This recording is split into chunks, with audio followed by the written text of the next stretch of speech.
Good afternoon, everybody, and welcome to today's My Games recruitment show.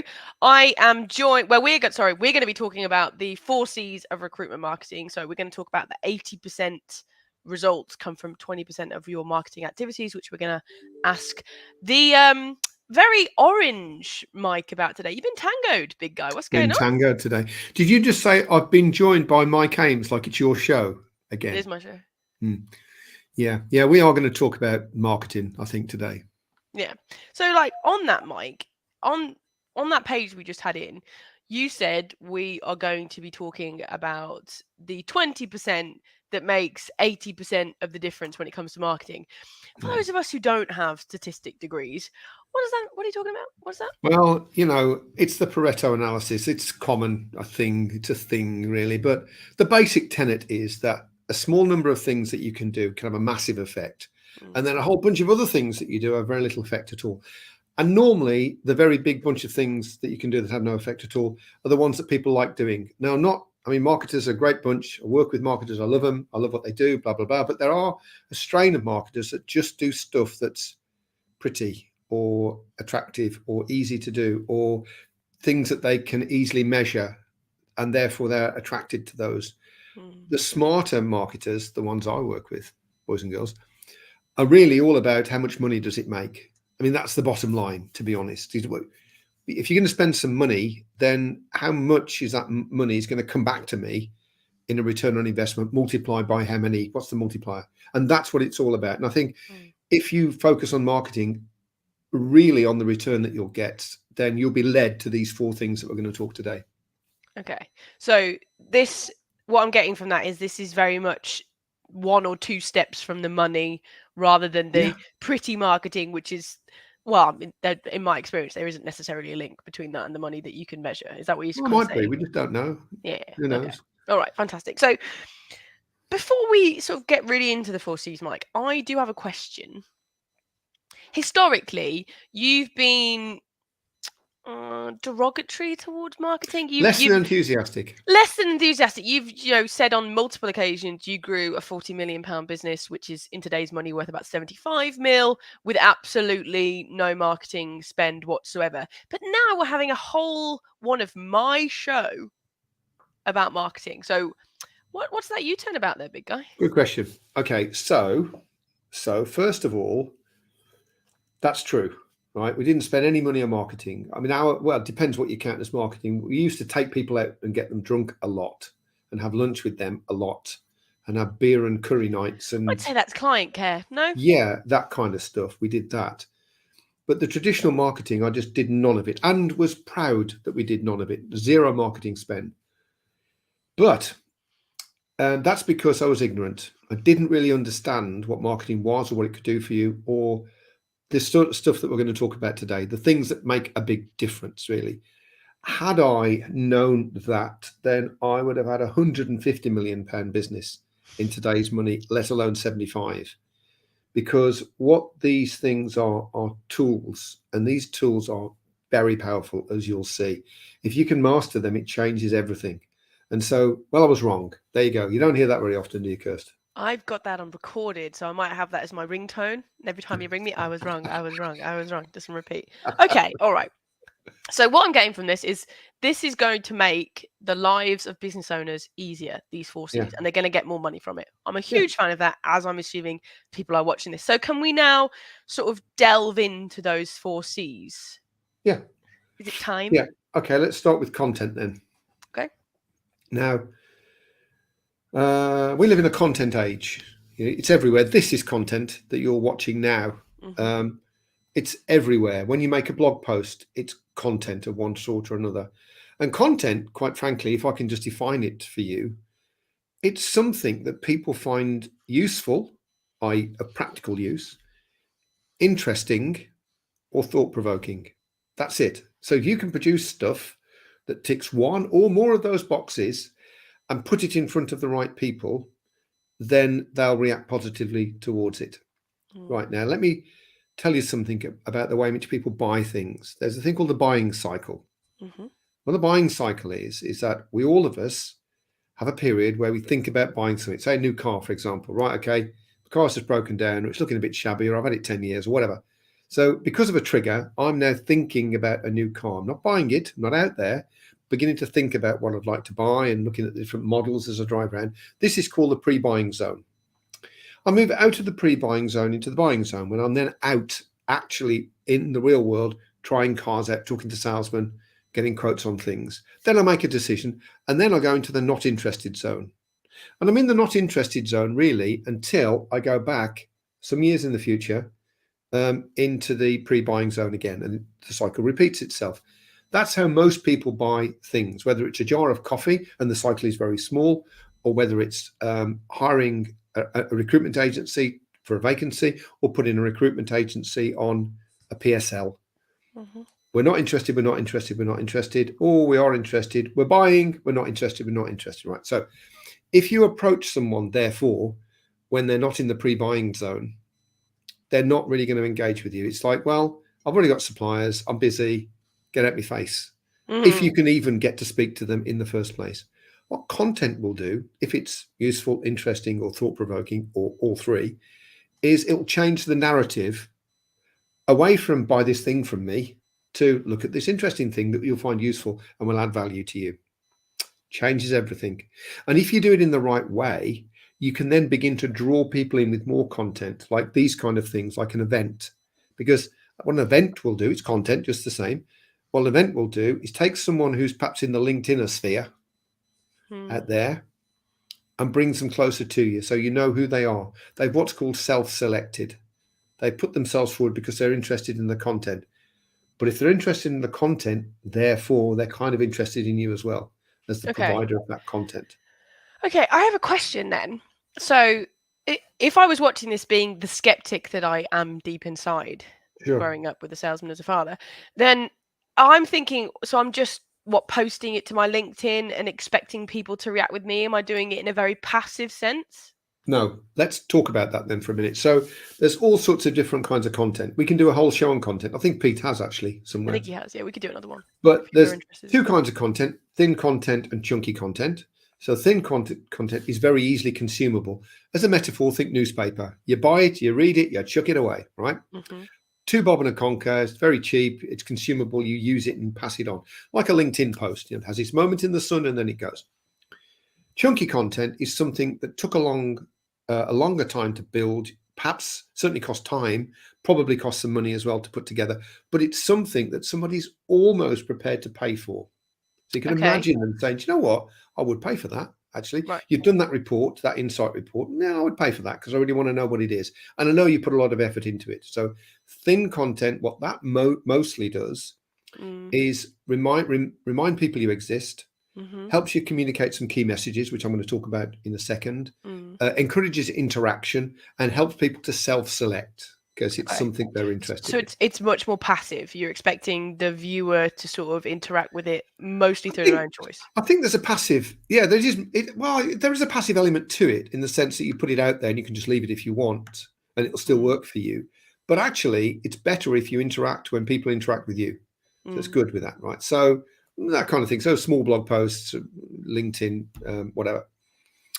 Chunky content is much more substantial, and that's the thing that you would use to get attention from someone in the not interested zone. Right. Bit where they're not buying. It's like, oh, well, I'm interested in that. Yes. Right. How do I engage with that? So that's why things like webinars are so important, because with a webinar, if you do it properly, we ran one Wednesday this week on EVPs for the team group, and there 9 people came to that from a LinkedIn advert, ran the advert, that we were late running the advert, so it didn't go out until last week. So a week ago, they didn't even know we existed. Then they know we exist. Then they've self-selected and come onto our webinar, and we know who they are now. That doesn't mean to say we're going to sell to them, because that's not our style, but we know who they are now.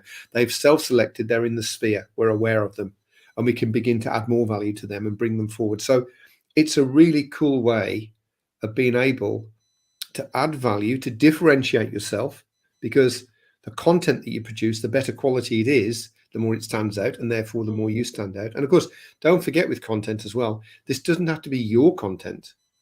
You were talking before on air about your LinkedIn Live course, weren't you? And what did you say? What did I say? I was like, Oh, geez, you can't get that. You cannot get the professionals. You said, right? You don't have to be an expert. You just invite someone on every month. Oh yeah, that's the whole point of it. Is really you're a facilitator. You're almost a curator of content, really. Yeah, perfect, right? It's not even your content, but it kind of is because you're providing it. So, Yeah, you so get the it's credit. really important to think about content as a way to change the narrative, as to attract people in, to differentiate yourself, and as it says there, create interactions with people. Right. It's very powerful. Now, the thing I like about that is the clever stuff is the building of the content. Once you have it, anyone can use it. So you're Ah, de-skilling a whole bunch of activities in your business because they haven't got to come up with this sort of stuff. You want to create an interaction, send an email to someone, say, we've got this thing. And if yeah. the thing is strong enough, someone say, well, yeah, okay, I'd be interested in that thing. And Or it's yes, I'll easier come to on that do. event or So if whatever it you've is. got a team and your team, you're constantly thinking like, I wish my team would just pick up the phone and talk to people, and they never do. It's because they have nothing to talk about. This content gives them an excuse for that Yeah. interaction. There's nothing finer than picking up a telephone, speaking to somebody and offering something to them that you know they're going to want, as Mm. opposed to trying to sell them something when you know they're not in the not interested zone. You're never going to get anywhere. It's embarrassing for all concerned. No, you're going to want this thing because it's really valuable, right? Okay. It changes everything. So it de-skills. It's also a consistency because everybody's using the same kind of content. So you know the quality of the stuff that's going out there is consistent. So it's a huge benefit when it's used properly, massively Okay. so. Okay, fantastic. So I think we've got a really nice round off on content. So what I'm going to do is, as if we go through, I'm going to ask this at the end of each section. Anybody who's watching, if you think you'd like us to do a Mike Holmes recruitment show on content, just let us know in the comments, and we'll arrange another one coming up for it. So we'll make sure that we get it right for you. And of course, if you've got any questions, Always please put answer them in. questions. I'm very Always happy. answer questions. Or things you don't like, actually. Challenges, things you don't That believe. orange Whack them t-shirt, in. The more they are, the better. I like it. So, yeah. the orange And everyone t-shirt, else does the too. jumper. I should write that in the I'm comments. playing golf later. That's the Yeah, thing. I So, figured out. So number 2, Mike, is collateral. So what is it that you mean by collateral? Because I know that a lot of people have sort of like a mental thing about what collateral is. yeah, What do you it's mean by it? nomenclature, isn't it? It's just jargon, really. But collateral is just anything that contains any of your key messages. So, your key messages, and we have a show on this for sure. Kirsty will put the link in the comments. Key messages are the things that buyers have to know before they'll commit to you. So they need to know things like who you deal with, because they want to, do they deal with people like me? Because I want to know that. What problems or challenges or opportunities do you react to in order to give them a benefit? So, oh yeah, I get that, or I want to achieve that. Okay, that's fine.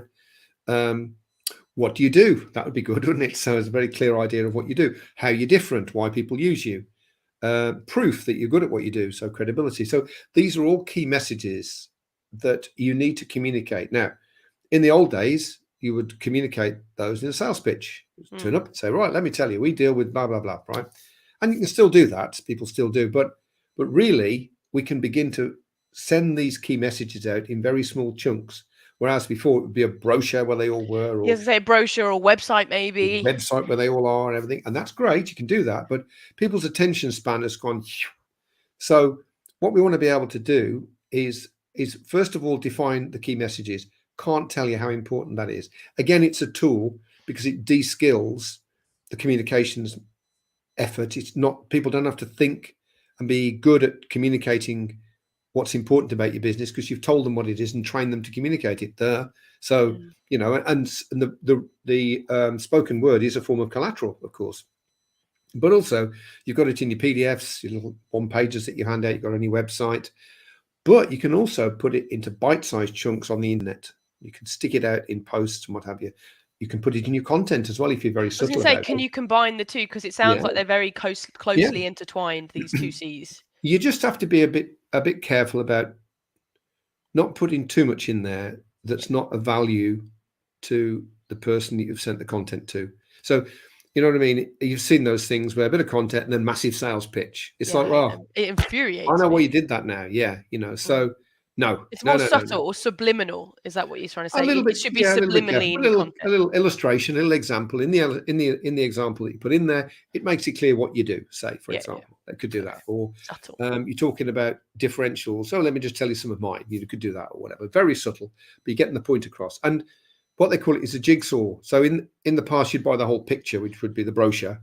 Now you're getting little jigsaw pieces, putting them out there, and the recipient, your community, is putting them together into a picture, which is much more powerful. Okay. So to get collateral, you just need it to be built around your key messages. It needs to be, people need to know how to use it, which you just train them. It's not difficult to do that. Mm. And then you need to be able to make sure that you keep it up to date and keep it refreshed. That's it. Dead simple, right? But if you put those two things together, content and collateral together, you're starting now to form something which, again, is de-skilled, which is consistent, which is efficient, and therefore cost effective. Awesome. Okay. All right. Okay. So that's nicely done with collateral, I think. Let's move on to the third C, which is communication. So this is how you would disperse that content and collateral that we spoke about to your network. Is Yeah, that and basically draw people into you. Okay. Yeah, sure. So this also includes things like SEO, for example, Okay. because for some agencies SEO can be quite powerful. For others, not so much. The further up the chain you are, into the kind of search territory, the less use it is. But lower down, yeah, it's a great thing. So it just draws people in. But ostensibly, it's about getting your key messages out to the right people.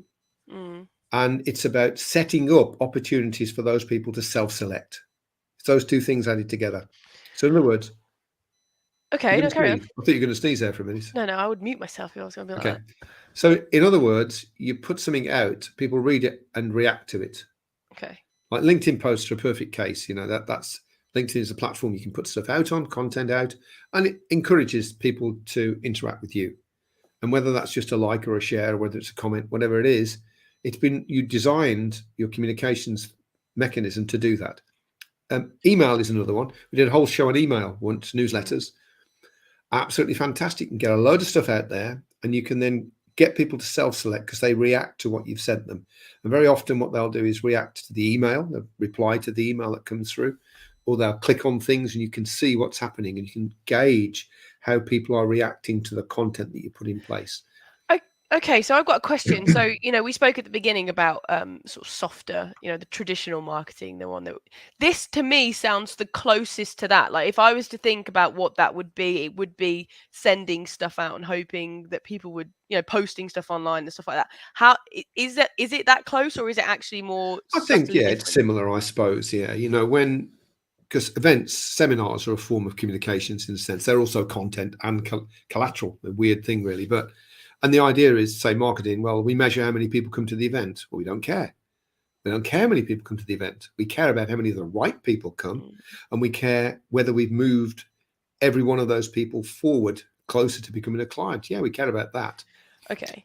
So traditional marketing in the old days, not so much now, but in the old days, it was what they called proxy measurements. They're numbers that you can measure. They're easy to measure. They look good. How many views have you had of this post? How many followers you've got on Twitter and stuff like right? that? Yeah. What you care about is how many interactions you've had with the right people.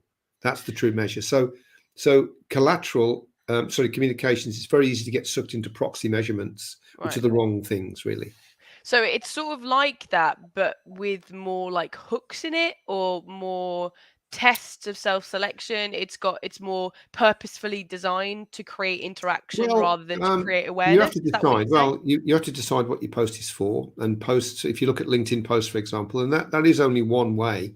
You can even send things through the post, which we do that occasionally, because it's going to arrive. Well, you did before lockdown and people work from home. But what are you trying to achieve with this communication? Communique. What do you want to achieve? What's the objective? Is it just to give value out so people think, oh, that's valuable? I remember those guys. The mirror effect, the mirror exposure effect that we talked about before. You can Google that, by the way, MERE, mirror exposure effect. It's how marketing works, to be honest. It's the thing that sits behind it, the psychological effect. And so you could just be, I just want people to be aware of me. Pretty lame, really, because you can't see. That's a long way away from the money. Or it could be that you want people to come to an event that you're going to charge for. And you're only charging people so that they'll take it seriously, not that you want to make money out of it necessarily.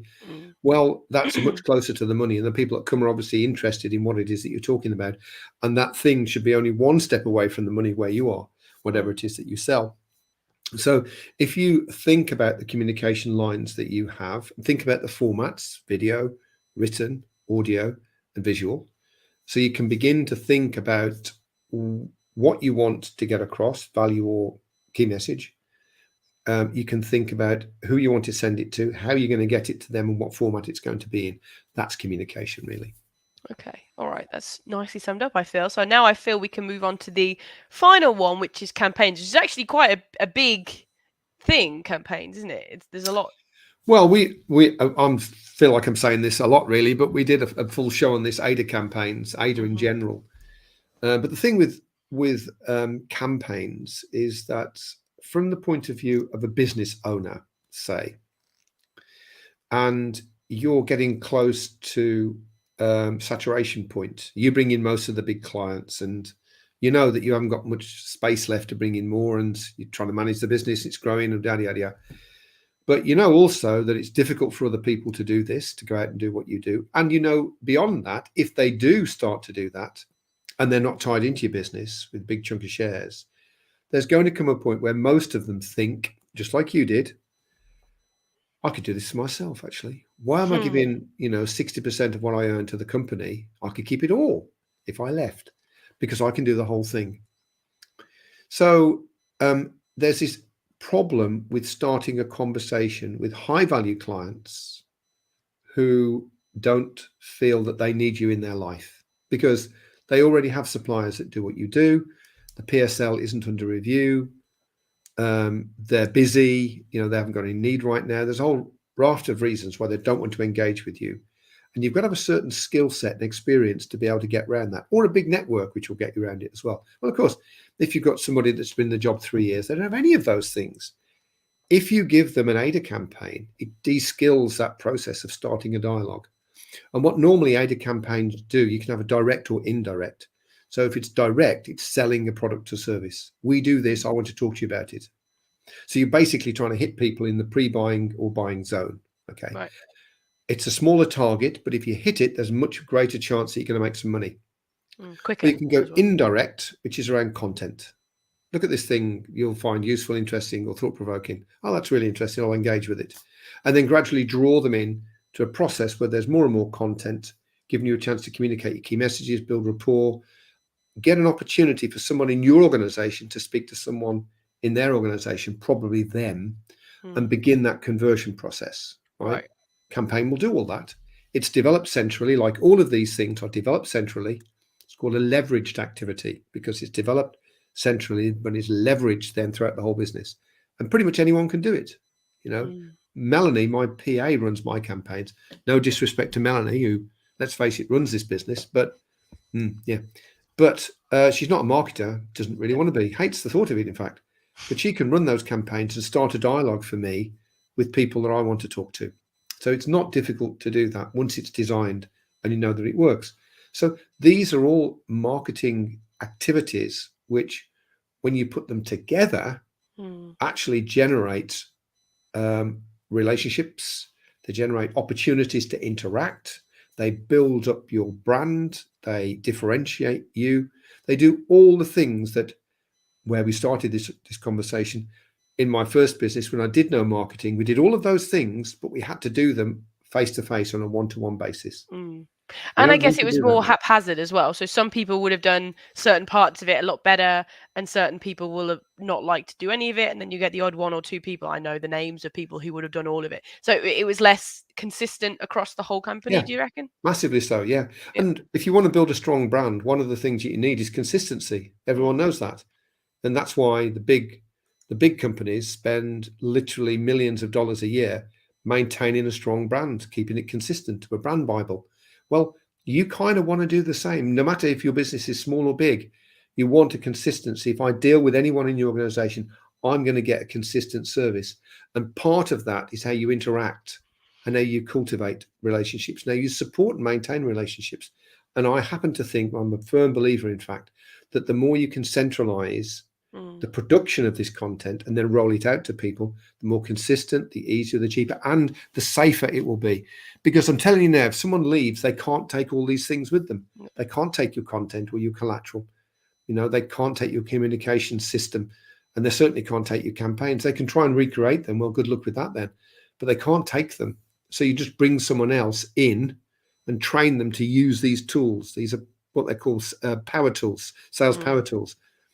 to use these power tools, and then pretty soon they'll be as effective as anyone else. The thing I love most about these tools, and I've said it a couple of times before, and I remember we recently said it on one of our workshop days, was that these tools take good people and make them great. Or they even take average people and make them great. That is the point of this. So, those people you're having problems hiring staff, well, these tools mean that you don't have to hire that person who costs loads of money with loads of experience. You can take someone who's got a good attitude and a will to learn and put them in this, and they will excel. That is the purpose of this, right? Yeah. Yeah, it Okay. is one of them. Yeah, for sure. Yeah, you get more bangs for your bucks, is what it is. I mean, I look back and in the early years of my career, we didn't have any of these things really, or we did. Our idea of content was introductions usually. I know someone you like to know. Let me introduce you, and we go out for lunch. Great, adds a lot of value, but it's a lunchtime for me, and it's expense, and I can only do it with one person. So it's always been there, but now we have so many more choices. And marketing, the definition of marketing is one to many. Sales is one to one. Marketing is one to many. This gives us the opportunity to have lots of one to many relationships in such a way that people then self-select when they're starting to take an interest in you. Very powerful stuff. So even if you don't reach out to people, as they get closer to the buying zone, there's a very good chance they'll come to you. And I know this happens, and you probably do as well because of the things that you produce. So that's why we're keen on all of these things. And that's why I would have had a £150 million business, Kirsty. I could have been doing this from the Bahamas right now, swanning around with my yacht. You So you selfish man. could. So you could, but you're not, are you? So. I'm not. No. Okay, so in a second, I'm going to sort of summarize up, and Mike, you're going to give us your one tip. We like this show to be as practical as possible, and today's been a much more theory-based one. But before then, can we talk about who we've got next week? Because I am super excited about it. We have Lauren Howard. You say it is, yeah. Go on. We do have Lauren Howard on next week, do we not, Michael? What is she going to be talking about with us? Lauren is going to talk to us. I think I might have it here, actually. Lauren is going to talk to us about, yes, I do, actually. Here it is. About this. Lauren she works for a recruitment firm, and she's made email automation work so that it makes money. Lots and lots of money. And she's going to come on the show and share with us what she's done and how she's done it. So it's kind of building on what we've talked about today. She uses content, she uses collateral, she uses communications, and she uses campaigns. And she's going to talk to us about how she's done all of those. Very excited we are, aren't we? She's fantastic. It's fantastic. And Lauren is absolutely lovely as well. So it's definitely going to be a great show. So, Mike, we're still on this show today, though. So essentially, we've spoken about a lot today about those 4 C's of marketing.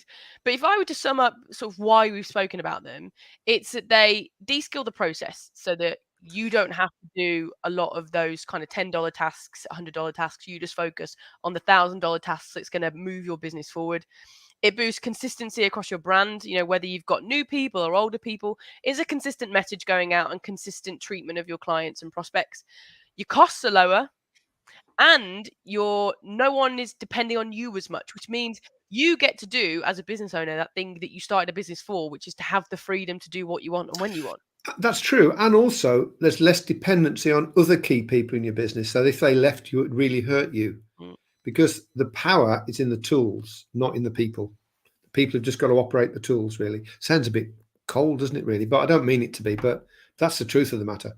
But these tools also help those people to excel and progress and grow. Yeah. There's going to be a lot of development that these people get. So there is an element of coldness because you're sort of protecting your business from future. But also there's a real element of this is going to help them as an individual as well, is it not? Yes, that's true. And it just makes their life easier. They achieve more, they make more money. They make more money for you. They make more money for themselves in commission. They achieve more. Why would you not want to do that? And you expect some people to do things they really hate doing because they're not equipped to do it. Well, this makes it easier for them. So they're happier, which I know is a strange thing, but it's true. Okay. Now, Mike, I'm going to come to you for your tip in a second, but just got Francis leaving us a little comment, and he says he agrees. Vanity metrics like X amount of followers sound good, but it's about consistency, offering content that's useful, establishing your front of mind in the decision-making process. Hang on, Francis. Thank you for that. Yeah. You could have just done the summary for us, couldn't you, really? Yeah. Francis, you pop on next time, and I can have a rest. Okay. Okay. Mike, so as always, we want this to be as practical as possible. It's been much more theory based. What if somebody's watching this, they're thinking, right, okay, I want to get my marketing function good. I want to get on it with my marketing function. What is the first step that that person needs to take? Okay, I've got two really, official and unofficial. So official one is just define your key messages, because they're the root of everything. They're going to appear in your communications. They're probably going to drift into your content. They're going to be in the collateral, and you will use them in campaigns. So it's kind of like a foundation thing. Be very clear what your key messages are. You're uncertain, Kirsty will put a link to the My Game Show episode where we talk about key messages, explain what they are and how you can create them. If you do that, that's a great start. Second, unofficially, post more. Put more content out. Just put thin content out on LinkedIn and just get yourself out there a little bit more. And not just job adverts, which is what I see from a lot of recruiters. You look at their LinkedIn post, job advert, job advert, job advert, not very interesting really. So put some stuff out that you think will be interesting. Okay, fantastic. Once again, I think that's been a great show today. Mike, thank you so much for sharing your wisdom. Thank you to everybody who's watched and got involved. Always makes our show more fun when everybody gets involved. And we will see you all next week when Lauren Howard is telling us the secrets of automating your marketing function. We certainly will. Thank you, Kirsty. See you guys next week.